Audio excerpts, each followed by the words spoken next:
우리가 영화에서 그런 거 많이 나와요. 공을 끝까지 봐라. 일단 공을 끝까지 보고 휘두르면은 절대 칠 수가 없습니다. 네. 네, 근데 타자가 배트로 공을 친단 말이에요. 네. 그러니까 물리학에서는 불가능한 일을 하는 거거든요. 실제 공을 치는 게 아니에요. 타자는 오직 내가 만들어낸 미래의 환영을 칩니다. 그렇죠. 멋있다. 그래야 될 것 네. 같아요.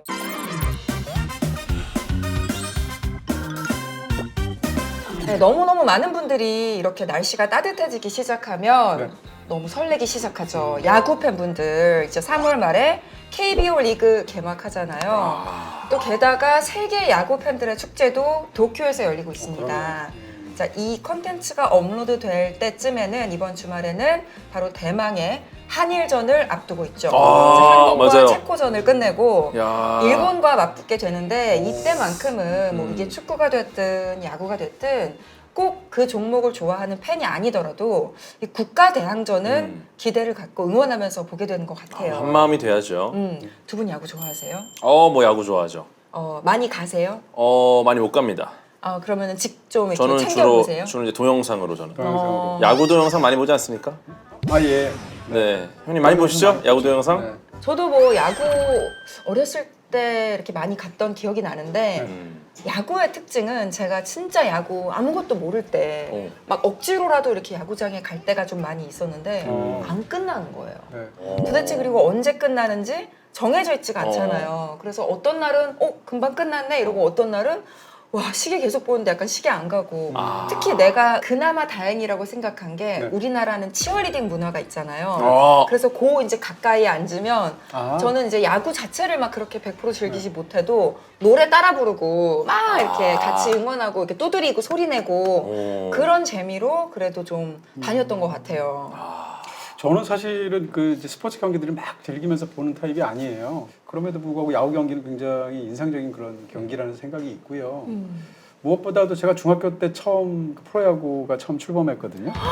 프로야구가 출범하는 그 프로야구 역사적인 너무 장면을 기억나요. 보신 거예요? 프로야구의 시작을 함께. 경기를 처음부터 끝까지 본 건 아닙니다만 네. 개막전이 무엇이었는지도 기억나요. 우와. 제가 중학생 때였는데 네. 제 기억으로는 MBC 청룡하고 삼성 라이온즈가 대결했을 거예요. 개막전이었었고 저는 그 시절이 이제 생각이 나는 건데요. 네. 어찌됐건 굉장히 흥미로운 그런 스포츠라는 생각은 하고 있죠. 제 친구도 야구 너무 좋아하는 친구 있는데 1년 중에 가장 슬픈 날은 야구 시즌이 끝나는 날이라고 그러더라고요. 그러면 근데 공감하시는 분들 많을 거예요. 겨울에 무슨 재미로. 네, 사실은 영화인들 사이에서도 요즘은 예전에는 이제 영화의 상대적으로 라이벌이 뭐냐, 영화랑 다 이렇게 겨뤄야 될 그런 상대 매체가 뭐냐라고 했을 때 보통 뭐 텔레비전, 연극 이런 거 얘기했었거든요. 요즘 제가 볼 때는 야구고요, 서울국제도서전이고요, 이런 거거든요. 그런 측면에서 보면 사실은 이제는 한정된 어떤 그런 취향을 가진 사람들을 네. 그럼 완전히 서로 다른 어떤 데서 이제 사실은 이렇게 서로 경쟁적으로 끌어가는 구도가 되지 않았나 싶고.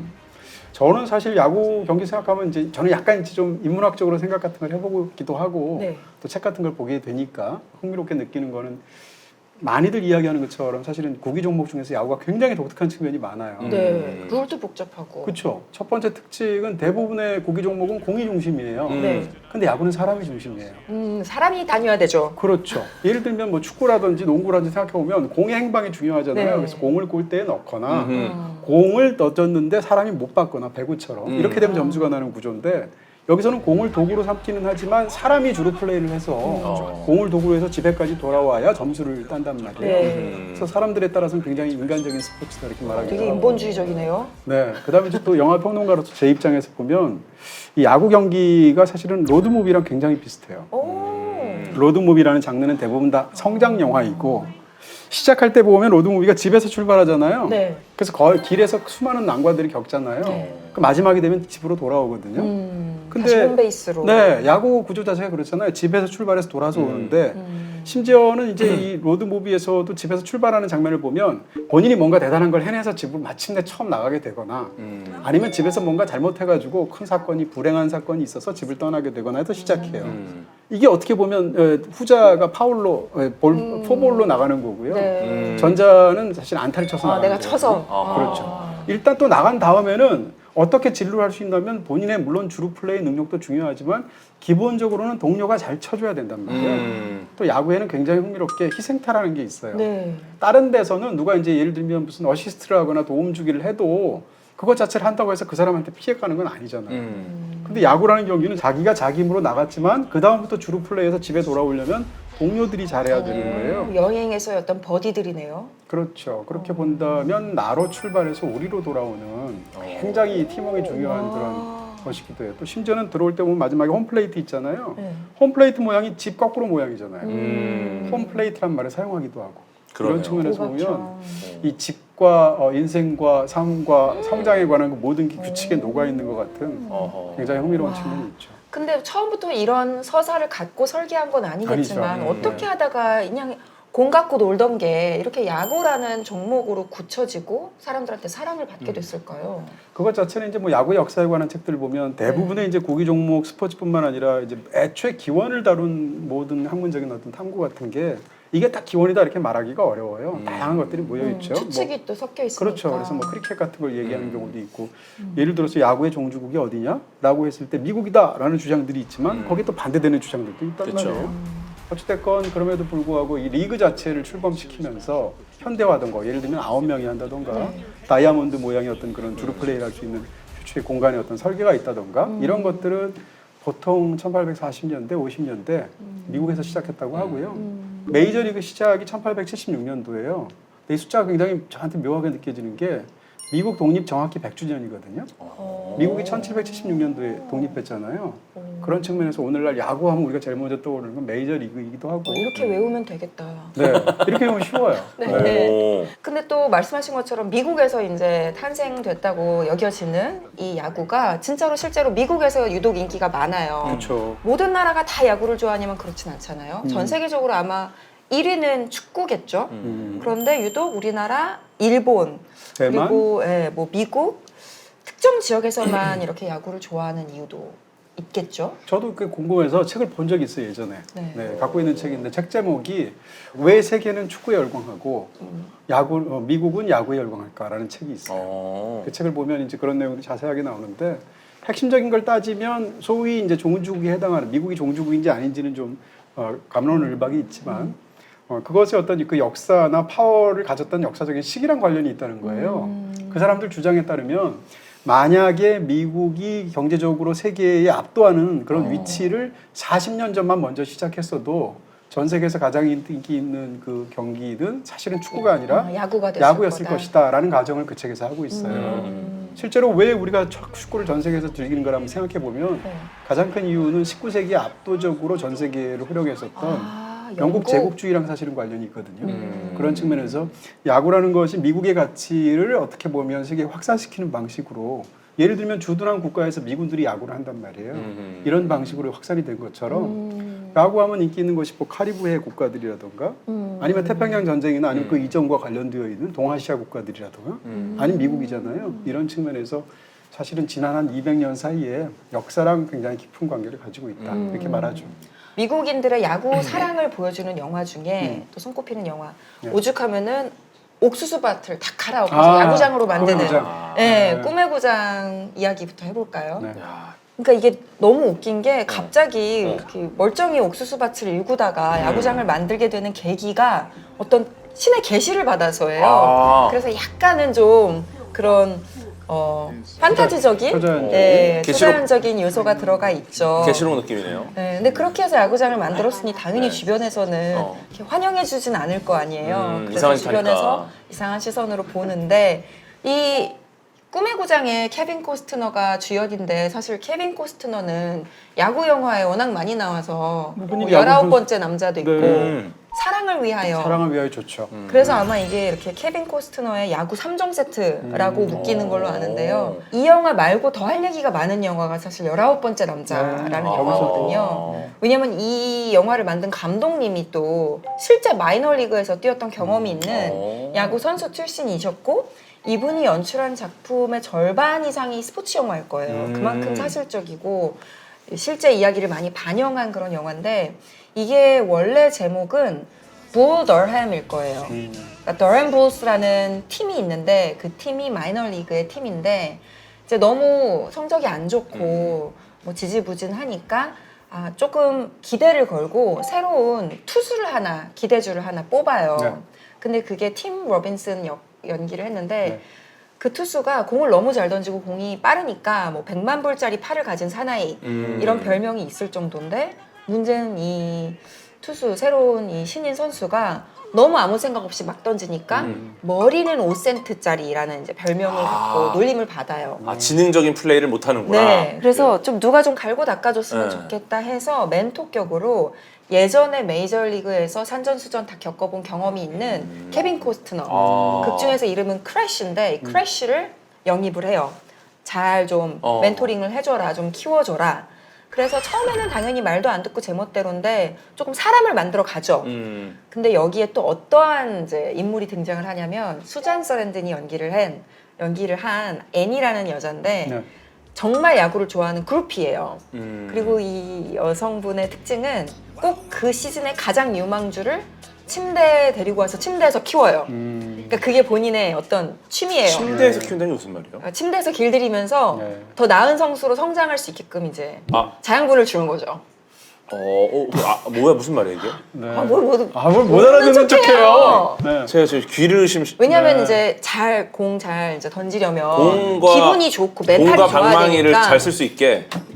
나는 저 눈빛이 솔직히 한 건 잡은 눈빛이야. 이렇게까지 얘기하진 않았잖아요. 저는. 아 그게 맞아요? 네. 이 배트가 맞습니까? 궁금하시면 영화로 확인하세요. 그럼 제가 생각하는 그 배트가 맞네요. 그래서 지금 크래쉬도 굉장히 네. 유망하진 않지만 이제 경험이 많은 그런 네. 선수고 네. 또 이 애비라는 이름의 새로 뽑은 예, 그 예. 투수도 둘 중에 누구를 키울까 했는데 크래쉬가 양보를 해요, 어린 선수한테. 그래서 실제로 이제 애비가 점점점 성적이 향상되면서 구단에서 예상했던 대로 메이저리그까지 진출을 하게 되죠. 그런데 애비가 메이저리그로 가버렸으니 더 이상 크래쉬의 존재 이유가 없어졌잖아요. 허망하지만 또 한편으로는 본인이 키운 이 어린 선수가 잘 돼가지고 나가는 걸 보면서 또 보람도 느끼고. 그런데 사실 그때는 이 젊은 선수에게 양보를 했지만 계속 이 애니를 잊을 수 없는 거죠. 이 애니라는 여성을 사실은 굉장히 사랑하고 있었던 거죠. 네. 그래서 비록 선수 생활은 이제 마감을 하고 은퇴를 하고 이제 코치가 되겠다라고 마음을 먹지만 결국은 이제 진정한 사랑을 찾게 되는 그런 영화예요. 그래도 우리는 항상 메이저리그 얘기만 하지만 마이너리그 선수들의 애환을 잘 담고 있어서 훌륭한 영화입니다. 90년대 한 중반쯤 이 영화가 막 나올 때쯤 이때는 케빈 코스트너 인기가 굉장했어요. 할리우드의 거의 탑급의 특히 90년대 3편이나 아까 말씀하신 대로 야구 영화를 찍었는데 다 재밌어요. 사랑을 위하여라는 영화도 굉장히 재밌고. 근데 이 케빈 코스트너가 유달리 많이 찍은 이유가 어린 시절에 야구 선수였어요. 10대 시절에. 네. 사실은 이제 직업적인 이유로 이 컴퓨터 그래픽 같은 이 사후 처리를 하지 않은 상태에서 촬영 필름 볼 때 많거든요. 실제로 배우들이 이제 영화 속에서 너무나 멋지게 이제 투수가 다 그렇게 밑에 꽂고 이런 공 던질 때 보면 사실은 배우가 이렇게 던지면 바로 한 5m 앞에 땅에 다 꽂혀요. 하나도 안 가요. 끝에까지 가지도 못해요. 케빈 코스트너의 경우는 그런 쪽으로도 또 굉장히 본인의 어떤 그런 능력이 있으니까 흥미로운 그런 야구 영화들을 만들기도 했죠. 사실 야구는 스포츠이긴 하지만 이게 경제학적으로 들여다봤을 때 볼 게 굉장히 많잖아요. 그래서 기록의 스포츠이기도 하고 또 통계의 그렇죠. 스포츠이기도 하기 때문에 금융 쪽에서 일하시는 분들 혹은 경영을 하시는 분들도 야구를 좋아하시는 분들이 정말 많아요. 맞습니다. 제 기억에는 이제 제가 어렸을 때 야구 한창 많이 볼 때 그 제 학교 총장님이셨던 정운찬 총장님이 정말 야구광, 야구 사랑으로 유명하시거든요. 본인의 자서전격인 책을 내셨는데 야구 애찬을 담아서 야구 애찬, 야구 바보, 정운찬의 야생야사 이야기 이렇게 또 책도 쓰셨어요. 그러니까 야구를 빼면 뭐 본인의 인생을 이야기할 수가 없을 정도라고 하셨던 분인데 실제로 야구라는 게 여러 가지 통계를 참고로 해야 되고 또 수학적으로 과학적으로 접근할 게 많아서 예전에 괴짜 야구 경제학이라는 책이 또 인기를 끌기도 했었죠. 이것도 경제학자가 브래드버리 교수가 뭐 타율이라든가 승률, 타점 이런 것들을 기존과 다르게 어떻게 새롭게 바라볼 것인가 이런 걸 써서 히트를 쳤었는데 진짜 잘 보여주는 이제 컨텐츠는 머니볼이 되겠죠. 그렇죠. 이 머니볼이라는 영화를 보시면 지금 말씀하신 그대로 머니볼 이론이라는 것의 핵심을 잡고 있는데 이 이론을 가지고 이제 실제로 적용해서 자기 팀을 혁신시켰던 그러니까 2002년 시즌의 오클랜드 애슬레틱스라는 그런 어떤 야구팀의 대활약 거기에 관한 것을 기본적으로 만든 영화입니다. 실화에 토대한. 그렇죠. 이 오클랜드 애슬레틱스라는 팀이 이제 2001년도에 워낙 가난한 구단이고 네. 돈이 적다 보니까 그 2001년도 시즌을 망쳐요 일단 네. 선수가들이 이렇게 훌륭하지가 못해서 자원들이 그 상태에서 그나마 있는 에이스 선수 3명이 다른 네. 구단에 팔려 나가요. 그러니까요. 그러니까 주력, 그나마 남은 네, 선수들이 전부 다 어떻게 보면 약간 나쁜하게 말하면 오합지졸처럼 보이는 스타가 없는 그런 상황에서 이 단장인 빌리빈이라는 사람이 이제 어떻게 하면 우리 팀이 돈을 안 들이고 혁신할 수 있을까라고 하다가 그 머니볼 이론을 차용하게 되는 거예요. 그러려면 자기 오른팔이 필요하겠죠. 그 오른팔로 해당하는 사람이 바로 영화 속에서 이제 예일대 경제학과를 나온 딱 보면 이제 애송이처럼 보이는데 사실은 그의 학구열과 분석력이 굉장한 거죠. 네. 그렇게 해서 피터라는 사람을 데리고 이 두 사람이 어떻게 보면 이런 야구 이론을 믿지 않는 기존의 타성에 젖어 있는 이 야구인들이 혁신하면서 팀을 끌어올리는 이야기. 마지막에 가면 막 20연승하거든요. 맞아요. 파죽 네. 20연승. 그렇게 하면서 이제 펼쳐지는 굉장히 흥미로운 이야기인데 솔직히 말하면 저는 이제 야구 영화 중에 이 영화 제일 좋아합니다. 많은 네. 분들이 그럴 것 같아요. 일단 먼저 강추드리고 싶은 건 네. 브래드 피트는 이제 할리우드 최고 스타잖아요. 네. 저는 브래드 피트 최고의 연기가 이 영화에 있다고 생각해요. 저는 사실 브래드 피트가 장르 연기 너무 잘하는 것 같고 연기력이 출중하다고 생각하는데 어떻게 생각하면 외모 때문에 약간 폄하받는 측면이 있어요. 아니에요, 너무 그렇지 잘생겨서. 않아요. 아 그래요? 외모 때문에 더 좋아요. 너무 잘생겨서. 심지어? 아니 근데 진짜 비슷한 게 이제 디카프리오도 네. 외모 때문에 사실 연기력이 조금 그렇잖아요. 네. 근데 살이 좀 찌니까 디카프리오는 그냥 네. 연기파 배우. 연기파가 됐다 이런데 브래드 피트 형님은 네. 여전히 잘생겼어. 근데 브래드 피트 이 영화에서 보면 소위 이제 카리스마를 배우가 연기할 때 우리가 보통 이제 카리스마라고 했을 때 그 연기하는 어떤 패턴들이 생각하는데 거기서 굉장히 많이 벗어나 있고요. 예를 들면 이제 소위 사람들이 생각하는 남성성, 남성적 카리스마 이런 걸 발산하는데 그럴 경우에 예를 들면 뭐 우통을 벗어붙인다거나 뭐 예를 들어서 눈을 막 이렇게 아니면 뭐 액션을 한다거나 눈을 막 이렇게 상대를 막 보여요. 거칠게 액션으로 맞아 밀어붙인다거나 맞아 치켜뜨고 이런 게 없어요. 이 영화에 등장하는 브래드 피트는 단장으로서 일단 말투부터 굉장히 이제 간결한 문장을 사용하고 단정적이면 상대를 몰아붙이는 그런 건데 정말 이런 사람을 일상에서 만나면 정말 이게 뭐라 압도될 것 압도되고. 같은 그런 느낌. 그래서 조나 힐 배우가 딱 부단장으로 영입하려고 하니까 바로 묻지도 않고 예스 하고 따라 나서잖아요. 가방 싸서. 그 두 사람이 처음 그 사무실에서 만나서 대화하는 장면이 있어요. 보면 조나일도 워낙 잘 받아주고 브래드 피트도 너무 연기를 잘하는데 그 장면만 딱 봐도 아 캐릭터를 얼마나 브래드 피트가 잘 체화해서 연기하는지 보여주는 그런 영화라고 일단 말씀드릴 수 있고요. 야구 영화의 대부분의 주인공은 야구 선수 아니면 야구 감독 이런 사람들이잖아요.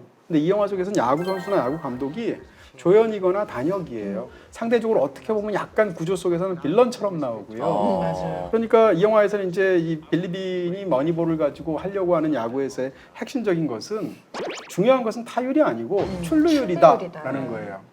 그러니까 얼핏 생각하면 이제 뭐 홈런 치고 뭐 안타 때리고 해서 굉장히 호쾌한 상황 속에서 안타로 진루하면 좋을 것 같지만 1루타를 치고 나가나 포볼로 걸어 나가나 진루한 건 똑같다는 거죠. 네. 출루율을 따지려니까 많은 부분에서 통계 같은 것이 중요하게 되고 뭐 경제학이라든지 통계학이라든지 이런 걸 통해서 그래서 모든 것을 분석하려고 하고 자료를 만들려고 하니까 기존에 이런 거 없이 잘했다고 생각하는 평생 그거 해왔던 분들이 계시잖아요. 이 영화 속에서 이제 감독이나 스카우터 같은 사람들인데 스카우터가 그런 얘기를 해요. 예를 들면 고등학교 유망주를 딱 보면 자기는 보면 안다는 거예요. 이 사람이 나 보면 알아. 네, 보면 알아. 뭐 눈빛 보면 네. 알아. 팔 보면 알아. 네. 뭐 발 보면 어떻게 알아. 될지 그래서 그 부모들 설득하면서 예, 얘는 틀림없이 됩니다. 왜냐고요? 저는 보면 알거든요. 이렇게 말을 하게 되는데 거기에 대해서 빌리빈이 뭐라고 얘기하냐면 당신 봐도 몰라 라고 말하는 거예요. 왜냐하면 빌리빈 자체가 어렸을 때 그런 유망주였거든요. 그렇죠. 근데 자기가 실패를 겪은 야구 선수로 나중에 이제 단장이 됐거든요.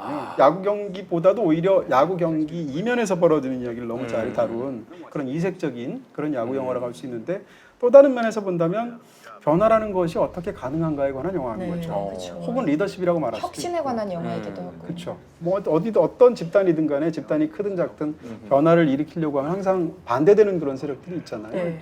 그랬을 때 한 사람의 집념과 의지와 논리가 어떻게 그것을 넘어설 수 있는지를 보여주는 그리고 사실 이 빌리빈이라는 사람이 지금은 이제 부사장으로 있고 지금 현재까지도 야구를 벗어난 어떠한 분야에서 조사를 하더라도 되게 존경받는 뭐 리더 가운데 하나로 꼽힌다고 하더라고요. 근데 중요한 게 잘생겼어요.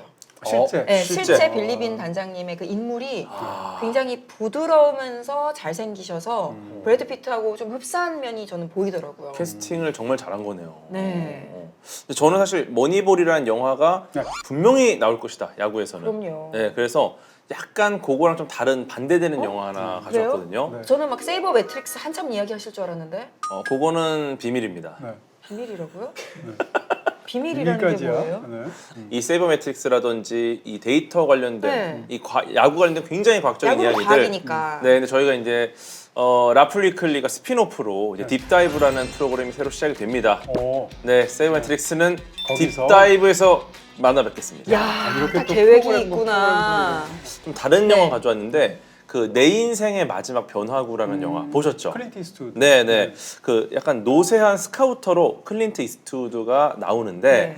이제 막 데이터 사이언스가 도입되는 그 시기예요. 네. 그런 어떤 감이나 이런 거를 하지 않고 데이터 기반으로 해보자, 정량적으로. 네. 이런 시기였는데 평생을 이제 스윙 소리를 듣고 이 사람의 재능을 판별하던 스카우터였던 거죠. 네, 근데 이분이 소리를 듣고 네, 시력이 점점 안 좋아지고 그러니까 구단에서는 이제 계속 데이터나 뭐 영상 분석 뭐 이런 걸 통해서 새로운 식으로 스카우트를 하는 그런 젊은 인재들이 들어오기 시작을 하고 이러다 보니까 요 안에서 이제 클린트 이스트우드가 무언가 여러 가지 좀 이질적인 것들을 느끼는 거죠. 네. 아, 세대 교체를 네, 느끼는구나. 네. 그러니까 뭔가 바뀌고 있구나. 이제는 뭔가 변화돼야 되는구나. 데이터 사이언스가 도입되는 과도기에서 어쩌면 아빠와 딸의 관계를 같이 이야기하면서 과연 본질이란 무엇인가 이런 것들을 묻는 영화라. 그래서 저는 이제 영화를 보고 생각을 한 거죠. 진짜 스윙 소리로 알아낼 수 있을까? 알아낼 수 있을 것 같아요. 유망주인지 아닌지. 알아낼 보세요. 수 있을 것 같아요. 어. 유망주인지 아닌지는 절대 모르죠. 근데 이 공이 잘 맞았다 안 맞았다는 알 수 있죠. 예를 들어 딱 잘 맞았을 때의 소리를 잘 낸다면 굉장히 유망주인 거잖아요. 그래서 이게 실제로 배트가 이제 딱 공기를 가르고 공을 딱 때릴 때 이 물리적 에너지가 소리로 변환된 결과값을 듣는 거예요. 네, 그러니까 숙련된 스카우터 같은 경우는 실제로 이 소리의 높낮이만으로도 타자의 배트 스피드를 알아낼 수도 있을 거라고 보는 분들이 있어요. 오. 네, 그래서 특히나 우리 시각 같은 경우는 이제 공간적 해상도가 뛰어나다고 해요. 그러니까 디테일한 부분을 보고 공간 정보를 뇌로 빠르게 전달하는 이 시각과는 다르게 청각은 이제 시간적 해상도가 뛰어나다는 표현을 많이 씁니다. 오. 네. 그러니까 이제 소리의 높낮이나 음색이나 시간의 흐름에 따라 변화하는 소리 정보를 빠르게 인식할 수 있다. 그러니까 어쩌면 청각은 탁 소리가 나는 순간 사라집니다. 그러니까 워낙에 빠르게 사라지거나 빠르게 찰나의 변하니까, 정보죠. 네, 그러다 보니까 청각은 시간적 해상도가 뛰어날 수밖에 없다. 아, 너무 좋은 말이다. 워낙 빠르게, 네. 워낙 빠르게 변하는 신호를 포착하는데 우리 익숙해져 있기 때문에 청각 정보는 이 시간적 해상도 뛰어나다. 사실은 그걸 너무 잘 보여주는 게 100m 달리기예요. 100m를 달리기 할 때 우리가 보통 총을 쏘지 않습니까? 네. 총을 쏘는 이유가 지금 말씀하신 것처럼 청각 정보를 인간이 받아들일 때 상대적으로 시간적인 지연이 훨씬 더 적고 시각 정보에 비해서 또 명료한 신호를 주잖아요. 그러니까 21세기에도 사실은 총을 쏴서 총소리를 듣고 크라우칭 스타트해서 달려나가기 시작하잖아요. 네. 이것 자체가 지금 말씀하신 것에 굉장히 그렇게 명확한 하는 데서 사례라고 왜 할수 F1을 할 있죠. 때는 그거 신호등 체계로 하는지 난 이해를 못 하겠어요. 시끄러워서 안 들릴까봐? 차 소리가 너무 크니까. 와, 난 항상 그거 딱 바뀔 때 출발 못 할까봐 공회전하고 있지 않습니까 그때? 아마 그래서 그런 것도 있을 것 같고. 네. 어쨌든 그래서 아마 현장 전문가잖아요 스카우터 분들은 이 스카우터의 뇌 안에는 아주 완벽한 딱 치는 순간의 임팩트 소리가 들어가 있다는 거예요. 그래서 딱 꿈꾸는 선수의 그런 어떤 그 소리, 그 소리랑 얼마나 흡사한지를 머릿속에서 비교를 해가지고 이런 소리가 나는 선수는 내 머릿속에는 완전 이상적인 소리 대비 어느 정도 흡사한다. 이걸 토대로 이제 이 선수의 재능을 알을 수 있지 않을까. 네, 이렇게 지금 보고 있습니다. 네. 그 영화 제목이 내 인생의 마지막 변화구라 그랬잖아요. 네. 커브볼을 던졌으니까 그런 제목을 썼을 거겠지만 약간 중의적인 의미를 담고 있을 거 그쵸. 아니에요. 그렇죠. 뭔가 내 인생의 네. 마지막으로 변수가 생겼거나 예상치 못한 일, 뜻밖의 일이 생겼으니까 그런 제목을 썼을 텐데 실제로 정말 영어에서 보면 야구에서 유래된 표현 많잖아요. Throw somebody a curveball 이러면은 변화구를 던져서 상대를 당황하게 하다, 놀라게 하다 이런 뜻인데 하도 많이 쓰니까 curveball에서 ball을 아예 빼버려요 그냥. 그래요? 네, throw me a curve라고 하면은 그냥 curveball이군요. 변화구를 네. 던진 건데 이 영화 제목이 Trouble with the Curve네요. 네. 되게 많이 쓰는 레인책이라는 표현도 네네. 뭐 비가 오니까 나중에 하자, 더 나은 상황에서 하자라고 이렇게 좀 미루거나 미래를 기약할 때 레인책이라고 하잖아요. 그게 진짜로 1800년대 후반에 그 애틀랜타 크래커스라는 팀의 그 단장이 처음 시작한 제도더라고요. 그래서 우천 입장 보상권이라는 걸 주면서 네. 오늘 경기를 끝까지 못 봤으니 아. 나중에 또 와서 볼 수 있게 명확한 사건이 해주겠다고 있었군요. 그거를 이제 발행을 했는데 네. 그게 이제 굳어지면서 그 다음에는 굉장히 일상적인 게 됐고 어. 또 하나 되게 정말 많이 쓰는 네, 것만 네. 제가 재밌어요. 말씀드리는 네. 거예요. 네. ballpark가 야구장이잖아요. 네. in the ballpark라는 말을 정말 많이 쓰거든요. 그래요? 그러니까 공이 네. 구장을 벗어나지 않고 네. 그 구장 안에 있으면 네. 그래도 타겟 근처에 있는 거잖아요. 네. 그래서 약간 어림잡아 비슷하다, 근사값이다라고 말할 때 in the ballpark라는 말을 써요. 예측에서 벗어나지 않은 범위 안에 있다. 네, 그래서 내가 얼추 뭔가를 맞다. 이해하다가 그 말이 맞지? 네가 한 말이 이 말이지? I'm in the ballpark? 이러면은 맞다는 아. 거고 뭐 연봉이 서로 비슷하다, in the same ballpark다 이렇게 표현하고 out of the ballpark라면 완전 빗나갔다, 얼토당토 않는 값이다 이럴 때. 항상 멋있지만 지금 엄청 아니, 왜 멋있어요. 이 경우는 좀 다르지만 이 구단 이름 같은 거 지금 많이 쓰지만 사실은 지금 말씀하신 것처럼 명확한 어떤 사건이나 사례 에피소드를 가지고 나온 것들이 굉장히 많아요. 그러니까 그런 거 알아보면 재밌거든요. 그쵸 그쵸. 왜 대표적으로- 그 심볼이 쓰였는지 맞아요. 예를 이런 들어서 거. 이제 LA 다저스지 않습니까? LA 팀을 LA 다저스라는 공을 거 잘 피해서? 다 져서. 그런 느낌이 들 수도 있는데 다져서 죄송합니다. 야구팀을 다져서라고 하면 큰일 나죠. 죄송합니다. 낫지가 원래는 피하는 그러니까 거니까. 바로 이 다저스란 말은 이제 피하는 사람이란 뜻이에요. 원래 애초에 창단되었을 땐 브루클린에서 창단이 됐거든요. 아. 근데 그 당시에 브루클린은 이제 뉴욕이 어때요? 굉장히 복잡하고 19세기 말 20세기 초반에 전차들이 다니는데 그렇게 복잡했대요. 근데 여기에 사는 이제 바꼼하게 거기에 익숙한 그 브루클린 사람들은 전차들 사이를 싹싹싹 잘 피해 다니는 거예요. 아, 그래서 그 사람들을 전차를. 그래서 그 브루클린 사람들을 다저스라고 불렀대요. 전차를 잘 피하는 사람들이요. 그런 뜻이에요. 그만큼 원래. 브루클린에 되게 복잡하게 전차가 많았다는 뜻이기도 그런 하겠네요. 뜻이기도 하고 아. 그 사람들이 그런 도시 생활에 굉장히 익숙하다는 뜻도 있죠. 어. 그게 이제 넘어가면서 LA 다저스가 됐고 되게 시카고 컵스 같은 그런 팀도 네, 우승컵을 많이 들어올려서. 아니요 그 컵이 아니고 이 이거, 새끼 할 때 컵스예요. 어머 이건 진짜 바보 같은 말이네. 그렇죠. 아니 뭐 스펠링을 안 보면 네네. B와 P를 착각할 수 아. 있으니까 20세기 초반에 이 시카고 컵스가 굉장히 약체로 분류되고 선수들이 굉장히 어리고 경험 없는 선수로 분류가 되다 보니까 어떤 신문 기자가 이렇게 약간 비하하는 표현으로 시카고 컵스라는 표현을 쓴 거야. 시카고 애송이들 이렇게 부른 거죠. 근데 심지어는- 오히려 그걸 재능을. 네, 그걸 이제 어떻게 보면 약간 그래 하면서 받아들이는 거라고 할까? 아기공 같이. 이 시카고 컵스가 한때는 또 성적이 너무 나빠서 시카고 올펀스라는 별명으로 부르기도 했어요. 아, 그래요? 시카고 고아들. 그러니까 너무 이 근본 없는 야구를 하거나 성적이 나쁘거나 해서 더 안 좋아지는구나. 시카고 올펀스라는 이름으로 불리기도 했다니까. 이런 식으로 사실은 어떻게 보면 흥미로운 그런 이야기들이 지금은 사실은 그것을 뜻을 생각을 못 하죠. 작년에 엄청난 활약을 보여줬던 한화 이글스 같은 경우는 네. 그 이글스라는 이름을 전 국민 공모를 했대요. 근데 2만 5천 명이 네. 응모를 했는데 그 중에 2,500분, 그러니까 10분의 1에 10% 나? 해당하는 분들이 그렇게 많은 분들이 이글스를 떠올리셨나 봐요. 그래서 이글스가 채택됐다고 하네요. 역시 독수리입니다. 공을 던지는 거 이거 다 네. 과학이잖아요. 아, 그럼요. 네. 어떻게 그 빠른 공을 치는지도 궁금하고. 이거 사실은 굉장히 과학적인 이야기인데 네. 그 메이저리그 투수분들 보시면은 던지는 공의 속도가 평균 150km거든요. 시속 150km, 그리고 빠른 분들은 170km까지 가는 분들 계세요. 네, 그러면은 던지는 게 그 정도 속도인데 투수가 마운트에서 타자가 친 홈플레이트까지 이렇게 18.44m 정도의 거리가 있어요. 근데 여기서 그 이분들이 발을 내디디면서 던지니까 손끝에 나가는 거리라고 치면 실제로 18.44m보다 짧은 16.5m 정도의 거리를 그 공이 날아갑니다. 네. 그러면은 공이 타자에게 도달하는 시간이 0.4초밖에 안 돼요. 우와. 네, 정말 짧죠. 근데 이제 빛이 이제 망막에 맺혀서 이 망막에 맺힌 정보, 시신경에서 시각 피질로 정보가 넘어가고 이 과정에서 이제 공을 인식하고 운동 피질로 휘둘러라라는 정보를 보내야 되잖아요. 이 근육이 명령을 받고 움직이는 데까지 걸리는 시간이 이제 0.15초 정도 걸린다는 말이죠. 사실상 날아오는 걸 딱 정확하게 보자마자 칠 수 있어야지 공이 맞는 거거든요, 거의. 날아오기 네. 전에 칠 준비를 해야죠. 사실은 날아오기 전에 이미 인지를 해야 돼요. 네. 이 말은 뭐냐면 우리가 영화에서 그런 거 많이 나와요. 공을 끝까지 봐라. 공을 끝까지 봐라. 공 끝을 봐라. 일단 공을 끝까지 보고 휘두르면은 절대 칠 수가 없습니다. 네. 네, 이 말이 뭐냐면은 진짜 너무 스윙이 빠른 선수야. 막 물리적으로 말도 안 되는 피지컬을 갖고 있어서 이런 분들은 조금 단축돼서 네. 공을 조금 더 볼 수 있어요. 네, 하지만 기본적으로 공을 끝까지 본다라는 거는 사실 야구에서 불가능하다. 근데 타자가 배트로 공을 친단 말이에요. 네. 그러니까 물리학에서는 불가능한 일을 하는 거거든요. 타자는 공을 치는 게 아니고요. 네.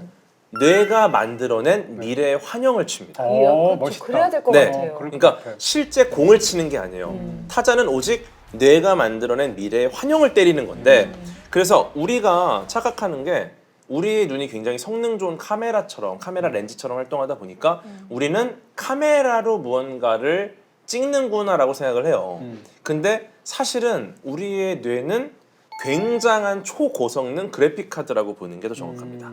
네, 그러니까 실제로 무언가를 봐서 행동하는 장치가 아니라 우리는 무언가 얻은 정보, 아주 작은 정보를 바탕으로 이제 이미지를 고성능 그래픽 카드에서 만들어내요. 그 상상의 이미지를 이제 뇌가 인식을 하는 거죠. 네, 그래서 어쩌면은 타자는 그 공이 날아올 때 투수의 모든 동작들을 일단 찍어요. 투수의 어깨 각도나 팔 높이나 뭐 손목의 방향이나 이런 것들을 일단 초기 단서를 빠르게 관측을 하고요. 요 결과, 이 관측된 결과를 기반으로 이제 베이즈 추론을 합니다. 베이즈 추론. 베이지? 네, 베이즈라고도 하고 베이지안 추론이라고도 하고 뭐예요? 이게 뭐냐면 통계적 추론의 한 방법인데 네. 그 추론 대상의 사전 확률 그 다음에 추가 정보를 섞어서 사후 확률을 계산하는 겁니다. 네, 그래서 투수의 사전 정보를 다 보는 거죠. 예를 들어 어깨와 손목과 표정이나 뭐 움직임이나 발이나 이런 것들이 어떤 초기 조건일 때 그 사전 확률을 보는 거죠. 이때 날아오는 사후 확률은 여기로 공이 날아온다 어떤 속도로 이거를 미리 알고 있어야 돼요. 네. 이걸 토대로 해갖고 실제로 뇌에서 고도의 시뮬레이션을 해서 저 폼이라면 여기를 쳐야 된다라는 걸 미리 하고 이 허상을 때리는 거죠. 이렇게 했을 때만이 굉장히 정확한 타격을 할 수 있고 타격은 그래서 고도로 훈련된 예측이다 이렇게 봐야 됩니다. 그래서 이제 체인지업을 또 우리 박찬호 선수가 잘 던지잖아요. 체인지업이 치기 어려운 게 사실 이 베이즈 추론을 깨요. 체인지업이. 네, 체인지업과 직구가 거의 비슷한 폼으로 던진다고 하더라고요. 그러니까 분명히 이 직구를 예상하고. 네, 추론상으로는 굉장히 빠른 강속구 직구가 날아오는 폼인데 공의 속도가 너무 느린 거예요. 네, 그러니까 추론대로 휘둘렀는데 아직 공은 도착하지 않았죠. 동체 시력도 좋아지려는 거 아니에요? 그 동체 시력이라는 게 어떻게 보면은 공을 읽는 게 아니라 투수가 던질 때도 굉장히 폼이 빨라요.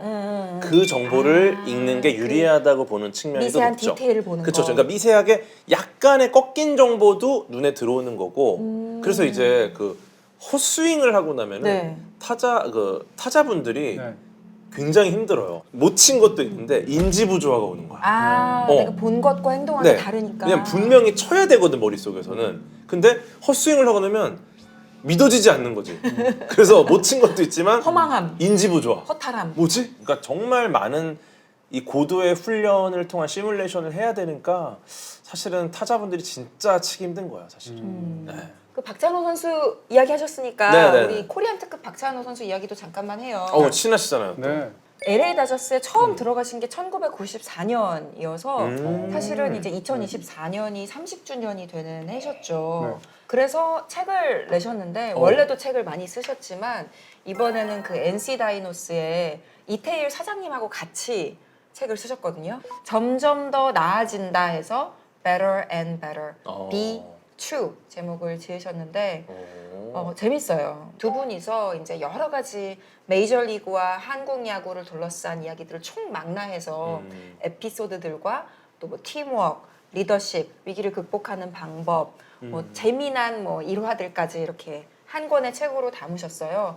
엄청난 통찰들이 담겨 있죠. 저도 저 책 봤어요. 베터 앤 베터 저 책 봤고요. 박찬호 선수가 이전에 썼던 책들에 비해서 훨씬 더 이제 각 잡고 야구라는 경기를 구석구석 파헤친. 조금 더 교과서처럼. 그렇습니다. 그래서 뭐 예를 들면 챕터가 선수에 관해서 다룬다거나 구단에 관해서 다룬다거나 팬이라든지 뭐 이런 식으로 미디어에 대해서 각각 다루기도 되어 있고요. 하고. 지금도 좀 읽은 지 좀 됐지만 기억나는 표현 중에 하나가 아까 제가 약간 인용하기도 했었는데 야구라는 스포츠는 결국 나로 시작해서 우리를 알아가는 스포츠다라는 표현 썼거든요. 저같이 야를 모신 사람 입장에서 야구를 배울 수 있었던 좋은 책이었고요. 야구를 약간 흥미롭게 이렇게 다룬 야구 규칙에 관한 거, 역사에 관한 거 이런 거 재밌잖아요. 네. 그런 건 저는 이제 어디서 또 많이 배웠냐면 야구가 뭐라고라는 책이 있어요. 좀 더 가볍고 뭐라고? 친근하게. 네. 야구가 뭐라고 이거 아니고요. 물음표가 야구가 있는 거죠? 뭐라고? 네, 그렇죠. 야구가 뭐라고? 네, 네. 거기 보면 야구 역사도 정말 재밌는 거 많더라고요. 예를 들면 이런 거예요. 볼을 4개 골라야 나가잖아요. 옛날에는 그게 볼 9이었대요. 에? 와, 그래요? 9개까지 볼을 골라야 나갈 수 있는 거예요. 그리고 3진이 아니고 옛날엔 4진이었대요. 숫자들이 좀 약간 랜덤하네요. 그러니까. 네, 이상하잖아요. 야구가 초창기에는 타자 위주로 이 경기가 짜여져 있어서 예를 들어서 투수 입장에서는 타자를 제압하게 던지는 게 아니라 타자가 잘 치게 던져주는 그런 느낌? 아. 예를 들어서 오버핸드로 야구로 공을 못 던지게 했대요. 투수가. 이렇게 그러면 네, 사이드암으로 언더핸드로 던지거나 언더스로 언더핸드로 던지거나 약간 발야구 같이. 그럼 어떻게 보면 약간 잘 칠 수 있도록 쳐준다 아. 그럴까? 파울 라인도 없었대요. 그래서 무조건 치면 페어예요. 음. 이런 식의 어떤 초기 규칙이 있었다고 하고 또 굉장히 흥미로운 사실이 이제 어떤 위대한 선수가 이제 은퇴하면 영구 네, 결번 영구 결번. 하잖아요. 근데 뉴욕 그 양키스의 경우에는 한 자리 숫자는 전부 영구 결번이라고 그렇겠죠. 그러더라고요. 다 이미 전설적인 선수들이 네. 다 전설들이 들어갔겠죠. 다 그 그걸 하고 있으니까. 4번이었던 루게릭. 루게릭을 시작으로 네. 해서 그런 어떤 이야기들이 사실은 굉장히 책 속에 재밌게 담겨 있어서 재밌네요. 사실 흥미로웠습니다. 박찬호 선수하고 공통점이 있으시잖아요. 사실은 그 저희 팬분들이 저한테 기대하는 게 몇 가지 있거든요. 기대하는 예, 거. 예를 들어서 네. 뭐 박찬호 대 궤도. 누가 더 말을 많이 할 것인가. 이거는 궤도가 그- 안 될 것 같아요. 아직 이거를 아직 성사를 안 했어요. 어떤 프로그램에서도. 나 갑자기 어질어질하네요. 아니 벌써 폐색이 짙어. 근데 최근에 이제 제가 너무 놀란 게 있어가지고 네. 이제 사실은 운동을 하시던 분이 뭐 예능 활동을 하기도 하고 글을 쓰기도 하고 뭐든지 이제 그거는 아하. 자기 마음이잖아요. 음. 근데 이렇게 글을 자꾸 쓰시는 거에 대해서 책을 쓰시는 거는 그냥 되게 특별한 활동이라고 생각하기 쉽잖아요. 네. 근데 매일 쓰세요. 아 진짜? 글을 매일 쓰시고 와, 이거 어려운 건데 되게. 이거 정말 예. LA 다저스 생활 때부터 지금까지 단 하루도 빼놓지 않고 일기를 쓰셨어요. 와. 박찬호 사실은 선수 어머니 옆에서 떡 썰고 있지 않아요? 그러니까. 아버지가 매일 글을 쓰시죠. 그래서 아버님이 한석봉. 안 받아주는데요. 네. 저희 형님 안 받아주는데요. 어머니 얘기해 주신 게 너무 반가워서 왜냐면 알죠. 아버님이 최근에 시집을 내셨거든요. 그러니까 부자 간에 주고받는 글도 다 한 편의 시처럼 이렇게 써가지고 멋지다. 주고받고 네. 그러니까 글을 쓰는 유전이죠, 문화가 유전. 있는 거죠. 그래서 저는 반성을 했죠. 아니 그렇게 말씀을 많이 하시고 그렇게 글을 많이 투머치 쓰시고 라이팅도 하신다는 나머지 거. 삶은 투머치 왜냐면은- 토크뿐만 아니라 근데 왜 그러냐면요. 네. 들어줄 사람이 없잖아요. 네. 이거라도 해야 돼요. 챗 GPT하고 같이 저도 집에서 주거니 항상 받거니. 구글 드라이브에 뭘 쓰고 있어요. 근데 저는 이제 B2라는 제목을 딱 들으니까 네. 떠오른 게 H2 네, 야구계의 가장 위대한 작품이라고 저는 생각을 합니다. 네. H2. 제가 만화는 안 봤지만 H2 보셨어요? 정말 눈물을 흘리면서 과거에 봤습니다. 아 아다치 미스루 아닙니까? 그렇죠. 네, 아다치 미스루는 제가 터치도 봤습니다. 오, 형님이 인정한 이 어떤 이 문화입니다. 이거는 네, 우리 네. 아다치 미치루라는 작가의 3대 작품이 이제 터치, 러프, H2. 그러니까 이분이 정말 대단한 분이시고 저도 이제 이분의 작품을 굉장히 좋아하거든요. 근데 여기 H2가 이제 히로랑 히데오라는 네. 두 야구 천재 소년이 등장을 하면 시작하는 작품이에요. 그러고 보니까 이거 그 B2 그래서 지은 것 같기도 하네요. 그럴 수도 있어요. 왜냐면 H2가 야구하는 순간 와, 야구 대표적인 팬들은 만화니까. 딱 들어오거든요. 네. 그러니까 H가 2번 들어가니까 H2. 이 두 천재 야구 소년은 히데오라는 친구는 아주 좋은 기회를 받아서 계속 엘리토스를 받고 그리고 이제 히로라는 친구는 어떤 안 좋다고 볼 수 없고 어떤 실수에 의해서 야구를 할 수 없는 상황까지 갔다가 다시 바닥부터 시작을 해요. 같이 야구를 해오던 두 명의 천재 중에 한 명은 이미 정말 쳐다볼 수조차 없는 곳들이 가 있어요. 그리고 이걸 바라보면서 시작하는 또 다른 이 소년의 어떤 엉망인 팀에서 이 정말 최강의 에이스 팀에 있는 초 에이스를 상대해야 되는 상황으로 가는 게 이 만화의 핵심 내용입니다.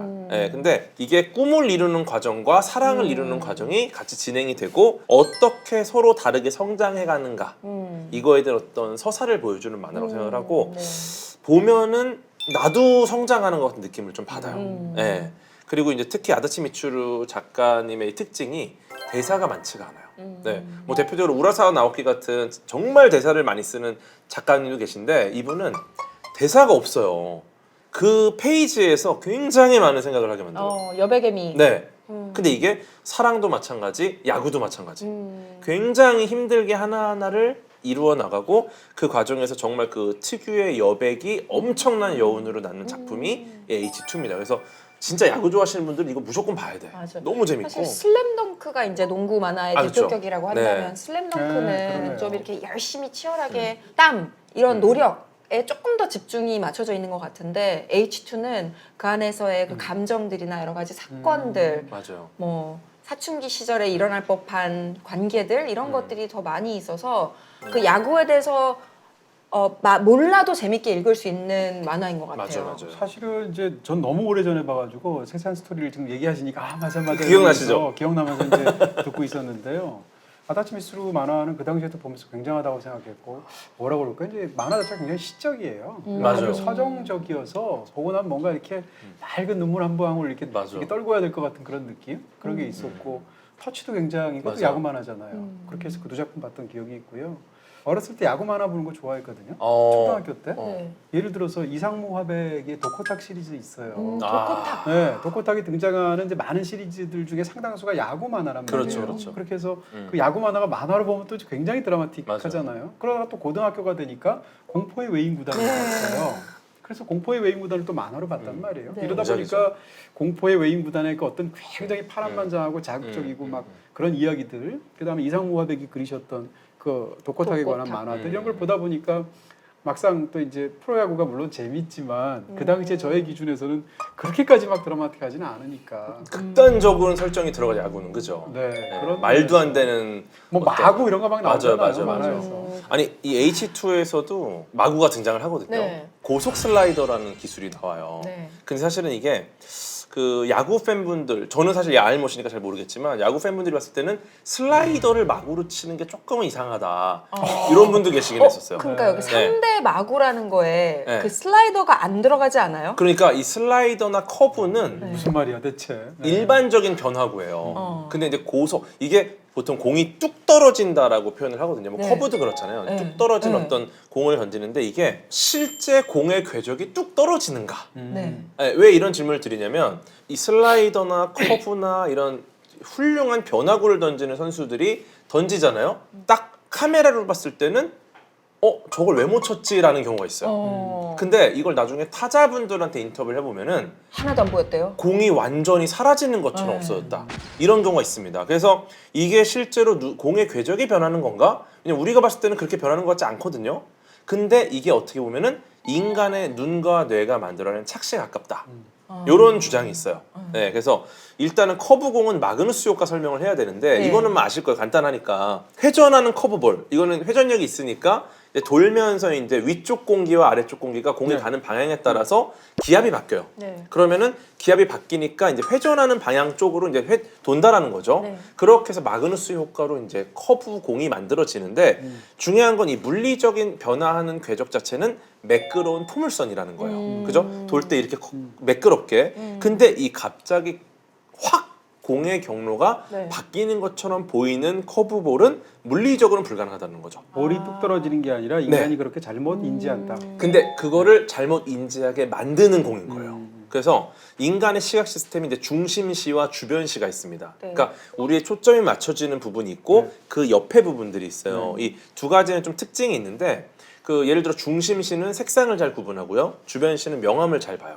근데 중요한 거는 이 회전하는 물체에 대한 정보를 처리할 때 여기서 오류가 발생할 가능성이 있다는 거예요. 그래서 투수의 손에 딱 던져서 공이 떠나는 이 순간 이때는 눈으로 중심시로 공을 보죠. 네, 그러니까 그렇겠죠. 중심시에 공이 들어오겠죠. 왜냐면 내가 딱 공을 보고 있으니까. 근데 공이 홈플레이트 근처까지 오잖아요. 그럼 내 시각에서 주변시로 도달을 합니다. 회전이랑 위치 변화 두 가지를 구분하기가 어려워요. 주변시는. 그러니까 회전하는 공을 얘가 회전하는 게 아니라 위치가 바뀐다라고 오해할 수 있다라는 거예요. 우리 형님 말씀하신 공포의 외인 구단 여기도 이제 마구가 등장합니다. 나오죠. 이제 여기 이제 오해성이라는 주인공이 등장을 하잖아요. 까치. 예, 까치. 이 명대사 난 내가 기뻐하는 일하면 뭐든지 할 수 있어. 노래. 노래도 나왔잖아요. 이 명대사. 예, 명대사도 있고 재밌는 게 그 우리가 지옥 훈련이라는 표현을 쓰잖아요. 지옥 훈련이라는 단어를 처음 정의한 콘텐츠가 이 공포의 외인 구단이래요. 그래요? 예, 저도 놀랐어요. 왜냐면은 거기에 선수들이 지옥 훈련을 갔다가 완전 다른 형태의 선수가 돼서 돌아오거든요. 네. 근데 그게 지옥 훈련이라는 표현이 거기 시작을 했다고 하더라고요. 네. 근데 그 등장인물 중에 조상구라는 인물이 있어요. 있습니다. 네. 네, 투수인데요. 이 인물이 그 일종의 마구죠. 완벽한 너클볼을 던지기 위해서 도끼로 손가락을 잘라요. 이렇게 잡으려고 네, 공을. 너클볼을 잡기 위해서 손가락을 잘라요. 근데 너클볼은 손가락 관절을 이용해서 던지니까 공이 회전이 거의 없이 그 영상을 보시면은 똑바로 그냥. 네, 그 정말 이 실밥이 보일 정도로 가요. 이렇게 되면 어떻게 되느냐? 공 주변에 난류가 발생합니다. 그러면 이가 무작위로 공이 들어오니까 굉장히 치기 어려운 공이 되죠. 네, 그런 걸 던지기 위해 손가락까지 자르는 게 바로 이 공포의 외인구단이라는 작품. 이제 대단한 성공이 되기도 했고 네. 지금 말씀하셨던 그 너클볼을 던지는 그 극중 캐릭터 이름이 조상구 맞아요, 만화에서도 맞아요. 그렇고 영화에서도 마찬가지인데 네. 근데 그 배우가 이 조상구 역으로 굉장히 크게 각광을 받았거든요. 네. 개명했어요. 얼마나 그 배역이 임팩트가 강하면 배우가 그 역을 맡았다고 이름을 그쵸. 개명으로 바꾼 거죠. 여기도 얼마나 천문학을 좋아하면. 저는 바꾸고 데뷔한 사람입니다. 아 너무 재밌다. 그러게요. 와. 근데 지금 너클볼 이야기 하셨는데 너클볼에 관해서 만들어진 굉장히 잘 만든 영화가 야구소녀라는 한국 영화가 있어요. 그게 이제 너클볼에 관한 거거든요. 네. 와. 너클볼을 던져요 야구 네. 소녀가. 그렇습니다. 곡 중에서는 이제 주수인이라는 캐릭터로 나오는데 네, 네. 실제로 모델들이 있어요. 이제 한국에서 굉장히 유명한 안양미 선수가 아마 모델인 걸로 알고 있고 그 외에 이제 뭐 김나경 선수나 이런 사람들도 같이 해서 만든 그런 케이스라고 하는데 네. 이 영화에서 보면 이제 중학교 시절 리틀 야구단 이런 거 할 때 초등학교 시절 이럴 때는 잘하고 지내던 동급생인 남자애가 있는데 손도 작고 자기보다 야구도 자기보다 못하고 고등학교를 졸업하고 프로 야구 선수가 되거나 대학을 진학해야 되는 타이밍이 돼서 두 사람 처지가 너무 벌어지는 거예요. 역전이 된 거죠. 그래서 상대는 너무 각광을 받고 있는데 네. 자기는 이제 이 프로 구단이나 이런 쪽으로 야구를 계속하기가 너무 어려운 상황인 거예요. 그러면서 본인이 갖고 있는 그런 핸디캡을 딛고 서서 계속 야구를 하기 위해서 분투하는 그런 이야기를 다룬 영화이고요. 그럼 여자 야구를 하는 아니요, 거죠? 그냥 프로야구의 남자 직접 여자 선수가 직접 활동하는 거죠. 그러니까 리그 자체가 다른 게 아니라 혼자 여자예요. 네네. 아 그럼 남자들의 아. 리그에서 같이 하는 거예요? 그렇습니다. 여자 야구가 있는 나라 한 나라밖에 없어요. 아 그래요? 네. 어디예요? 지금 미국이에요? 너무 반갑게도 올해 네. 초에 미국의 여자 프로 야구 리그가 71년 만인가 72년 만에 재출범을 했어요. 그러니까 부활한 거죠. 그래서 거기서 지금 한국 여자 야구 선수 4명이 아, 그래요? 지명이 돼서 이제 뛰게 됐어요. 아직 계약서를 사인하진 않았다고 하지만 거기에 이제 김나경 선수가 들어가고 사실 김나경 선수 제가 대학교 후배이면서 너무 자랑스러워하는 이제 우리나라 여자 야구 선수라서 좀 이렇게 자주 보는데 원래는 어릴 때 오빠랑 같이 이제 리틀 야구 같은 거를 할 때 이제 사람들이 다 너는 여자잖아. 그렇지. 여자가 무슨 야구를 맞아요. 계속해? 라고 한 거죠. 근데 그 말을 듣고 더 오기가 생겨서 야구를 열심히 하게 됐대요. 일본 실업팀에 들어갔는데 네. 또 손목 인대가 부러지는 부상을 당해서 수술까지 하거든요. 네. 근데도 또 그 재활의 과정을 지난한 과정을 극복을 하고 그게 다시 다크다. 실업팀에 들어갔어요. 그런데 너무 이렇게 타이밍이 맞아 떨어져서 미국에서 다시 이제 부활을 하니까 여자 프로 리그에서 뛰게 됐죠. 왜냐면 영화 같은 데 보면은 제가 왜 여쭤봤냐면 뭐 남장을 하고 스포츠 선수에 들어가서 이제 같이 맞아요. 스포츠 이런 그런 영화들이 거 있잖아요. 많잖아요. 지금 말씀하셨던 이제 새로 부활했다는 그 미국의 리그 여자 베이스볼 리그를 과거에 수십 년 전에 있었잖아요. 그걸 다룬 영화가 그 탐 행크스가 나오고 지나 데이비스 나오고 마돈나도 직접 출연도 하면서 노래까지 불렀던 그들만의 리그라는 영화가 있어요. 그 여자 야구 선수들의 이야기. 이제 그 영화를 때 같이 보시면 되고요. 어찌됐건 그 야구 소녀라는 데서 이제 이 선수는 원래 강속구를 던지는 선수인데. 네. 근데 그럼에도 불구하고 이제 점점 뒤로 갈수록 밀려나게 되는데 그러니까 새로운 코치가 너만의 어떤 것들을 맞게 바꾸라고 해서 너클볼을 던지게 해요. 네. 근데 이 선수는 원래 강속구 선수거든. 네. 너클볼을 던져서 이렇게 잘 나가거나 드래프트에 뽑히거나 하는 경우는 없다라고 하니까 네가 너클볼 던져서 드래프트에 뽑히는 최초의 선수가 되면 되잖아 라고 코치가 말을 해줘요. 와, 그게 가능한 이야기예요? 뭐 이건 이제 픽션화 되어 있으니까 그래서 이제 너클볼을 던지면서 본인이 그걸 극복하는 이야기인데 극 중에서 단장이 보니까 굉장히 맹활약을 한단 말이에요. 그래서 그 사람을 특채로 뽑게 되는데 프런트에서 일하라고 그러는 거예요. 선수가 아니라 그게 여성으로서 당신의 능력을 훨씬 더 잘 발휘할 수 있을 것이라고 하는데 그걸 박차하고 나가죠. 왜냐하면 나의 장점은 여성으로서나 남성으로서의 어떤 장점이 있는 게 아니고 너클볼을 던져서 진루를 못하게 하는 게 나의 장점이다라고 말하면서 이제 선수 생활을 계속 하려고 해요. 근데 말씀하신 것처럼 어쨌든 피지컬 이슈로 인해서 뭐 이제 점점 실력이 벌어지는 경우도 있고 그리고 이제 어쩌면은 이제 인간이 이제 던질 수 있는 그런 한계라든지 이런 것들이 사실은 정말 엄청나게 어려운 일이잖아요. 퍼펙트 게임이라는 영화가 있습니다. 퍼펙트 게임. 유명한 영화죠. 네, 이거 정말 저도 재밌게 실화기도 봤는데 하고. 최동원 예, 선동열. 두 재능이 같은 시대에 태어났을 때 이거 뭐 와룡봉추 네. 이런 거 아니에요? 우리는 네. 어떤 상황을 직면하게 되는가 이거에 대한 영화입니다. 최고의 투수가 누구냐 그게 너무 중요했던 시대인데 여기에 이제 이 두 천재가 등장을 했고 세상은 이 두 천재를 끊임없이 비교하고 경쟁시키고 그 둘 중에 누가 더 잘하냐 못하냐 이걸 놓고 계속 이야기하는 그 시대인 거죠. 저는 이제 이 두 선수가 서로를 인정하게 되는 부분이 가장 네. 좀 멋지지 않았나. 네. 이 부분이 정말로 어쩌면 승패를 넘어선 진정한 경쟁 같은 느낌. 네, 그래서 요거 보면서 투수라는 게 정말 보통 일이 아니구나. 근데 보시면은 너무 잘 던지는 투수들도 있는데 부상을 겪는 선수들도 많고 하다 보니까 왜 이렇게 잘 던지는 게 어려울까라는 고민을 해봤습니다. 왜 인간의 몸은 애초에 공을 잘 던지게 만들어지지 않는가? 네. 근데 재밌는 게 애초에 인류는 던지기 좋게 설계가 돼 있습니다. 그러니까 우리가 지구상에서 가장 정교하게 무언가를 던질 수 있는 생명체가 인간이에요. 네. 침팬지가 인간보다 훨씬 근력이 좋거든요.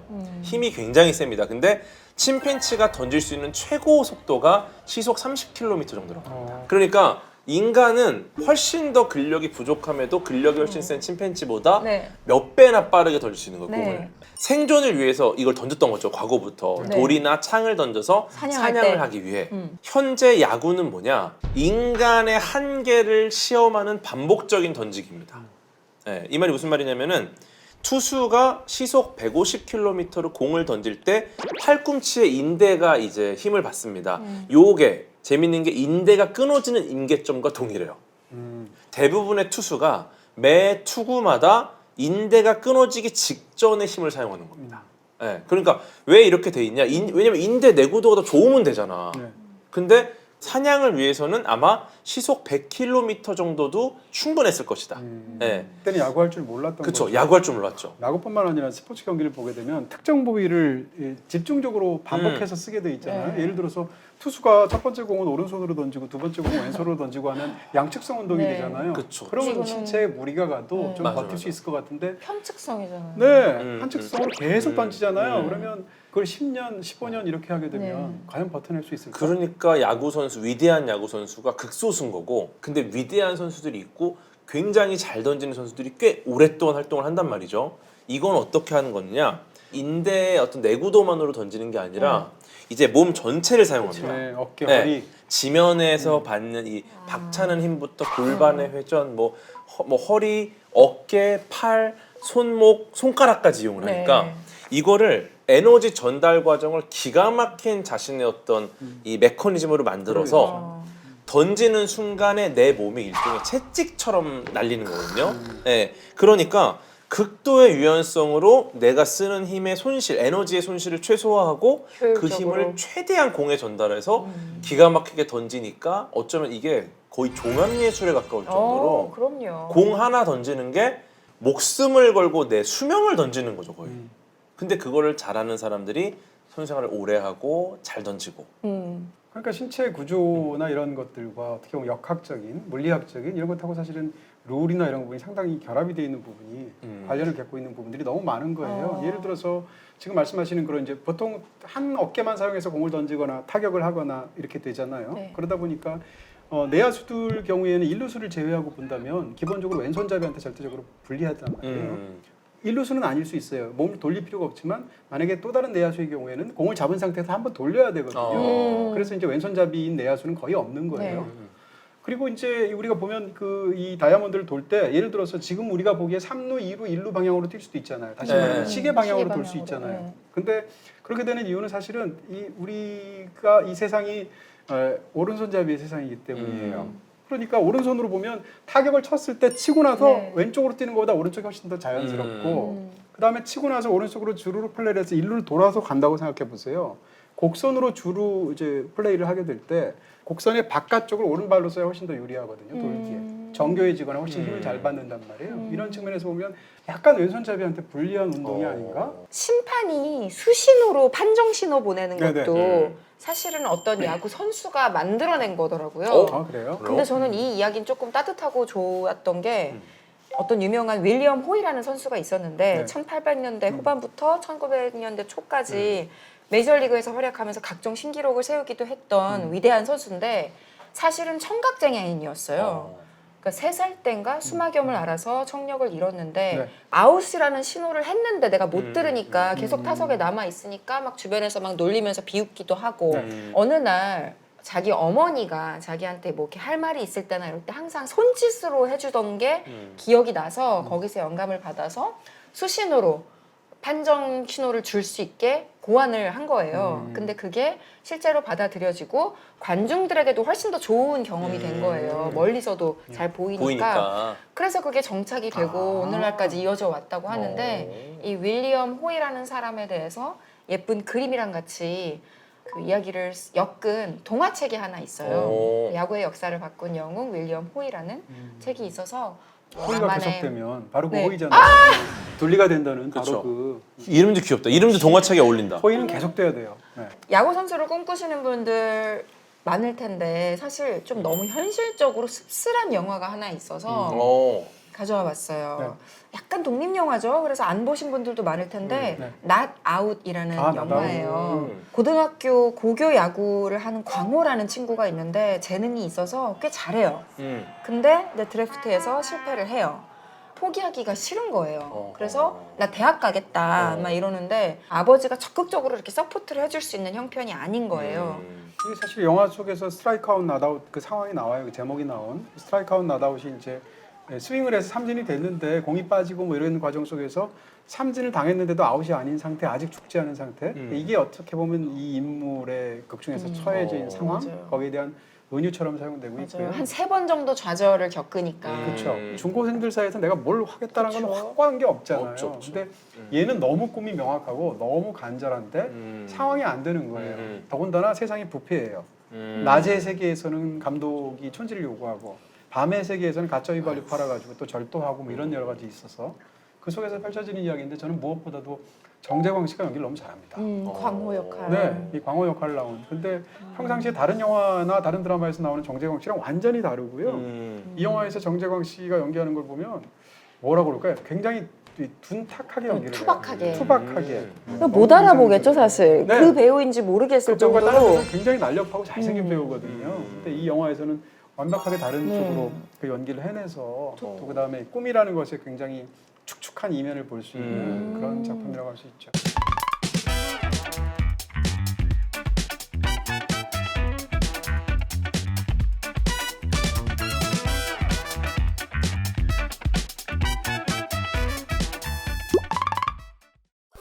그래서 저희가 오늘 뭐 과학부터 영화, 뭐 인생에 대한 이야기까지 한 이닝에 이렇게 담아봤는데요. 여러분 야구도 끝까지 보시는 것처럼 라플 위클리도 끝까지 봐주셔서 감사합니다. 자, 그나저나 아까 잠깐 언급을 하셨지만 저희가 팀 라이프 플러스의 멤버로서 새로운 스피노프 프로그램을 준비하고 있는데 하고 싶은 말이 너무 많아서 지금 별도의 프로그램 또 만든다는 거잖아요. 여러 이슈들이 있습니다 지금. 네, 그러니까 여러 모자란 거예요? 저희 라플 위클리 본편으로 모자란가요? 뭐 그런 것도 있지만 네. 우리 팀 라이프 플러스 뻗어 나가야 되잖아요. 네. 이 뻗어 나가는 하나의 축이다. 이제 아마 두 분도 뻗어 나가실 겁니다. 약간 뭐 저희 연장전을 하는 거네요. 야구 그런 치면. 느낌이죠. 라플리클리 딥다이브라는 코너에서 네. 이제 풀어나갈 예정입니다. 깊게 들어가는 거네요. 예, 이 빅 이슈를 엄선해가지고요. 전문가와 함께하는 지식 교양 디깅 쇼. 사실 오늘 너무 많이 못했습니다. 예. 네, 왜냐면 예를 들어 세이버 매트릭스 못했지만 네. 김태균 선수, 네. 레전드 김태균 선수와 그다음에 신동윤 세이버 매트릭션, 세이버 매트릭스 전문가입니다. 멋지다. 네, 그래서 두 분의 전문가와 함께 제가 직접 진행을 하는 글로벌 야구 축제 시즌에 딱 맞는 콘텐츠 라플리클리 딥다이브로 돌아오겠습니다. 네, 오늘 소개해드린 콘텐츠 여러 정보들 또 나가시기 전에 더보기란 눌러서 확인하시는 거 잊지 않으셨죠? 이번 토크 재미있으셨다면 라이프 플러스 TV 채널 구독, 좋아요, 알림 설정까지 해주시면 감사하겠습니다. 예고편 확인해 주시고요. 다음 주에 뵐게요. 감사합니다. 고맙습니다. 고맙습니다. 본능을 주제로 가져왔습니다. 저는 사실은 이성 100입니다. 항상 합리적으로 원인과 결과를 원인과 거봐 말 정말 원인과 양심은 결과를 있는 거야. 파악하고. 양심은 한 커플이 있다고 했을 때 왜 여성은 상대적으로 이 감정적 배신에 대해서 치를 떨고 남성은 거기에 대해서 육체적 배신에 더 치를 떠는지를 왜 그럴까 인류학적으로. 암컷이 수컷의 머리를 그렇죠. 아, 먼저 배워 먹습니다. 먹어. 이렇게 먹. 머리를 딱 먹게 되면 몸이 본능만 남아서 훨씬 격렬하게 다음 세대를 위한 준비를 해요. 이거를 잘 다루는 영화가 언더 더 스킨. 성욕 자체를 가장 냉정한 시선으로 바라보는 영화라고 생각해요. 트라이를 해보는 거예요. 쉘리? 쉘리 아니, 댄스? 네. 커피 한 잔을 권하듯이.